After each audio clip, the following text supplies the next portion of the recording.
ईश्वर पर सदा विश्वास रखो। ऋषिकेश में गंगा जी के किनारे एक संत रहा करते थे।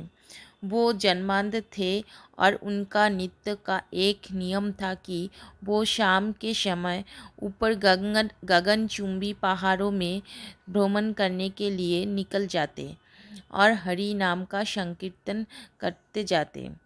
एक दिन उनके एक शिष्य ने उनसे पूछा, बाबा, आप हर रोज इतने ऊंचे ऊंचे पहाड़ों पर भ्रमण हेतु जाते हैं, वहाँ बहुत गहरी गहरी खाइयाँ भी है और आपको आँखों से दिखलाई नहीं देता।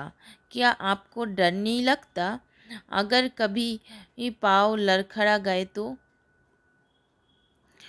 बाबा ने कुछ नहीं कहा और शाम के समय शिष्य को साथ ले चले। पहाड़ों के मध्य थे तो बाबा ने शिष्य से कहा, जैसे ही कोई गहरी खाई आए तो बताना। दोनों चलते रहे और जैसे ही गहरी खाई आई, शिष्य ने बताया कि बाबा, गहरी खाई आ चुकी है। बाबा ने कहा, मुझे इसमें धक्का दे दे। अब तो शिष्य इतना सुनते ही सक पका गया। उसने कहा, बाबा, मैं आपको धक्का कैसे दे सकता हूँ? मैं ऐसा हरगिज़ नहीं कर सकता। आप तो मेरे गुरुदेव हैं। मैं तो किसी अपने शत्रु को भी इस खाई में नहीं धकेल सकता।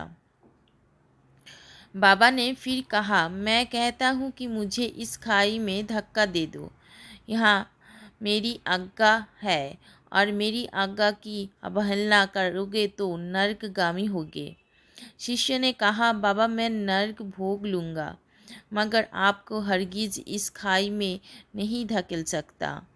तब बाबा ने शिष्य से कहा, रे नादान बालक, जब तू जैसा एक साधारण प्राणी मुझे खाई में नहीं धकेल सकता तो बता, मेरा मालिक भला कैसे मुझे खाई में गिरने देगा?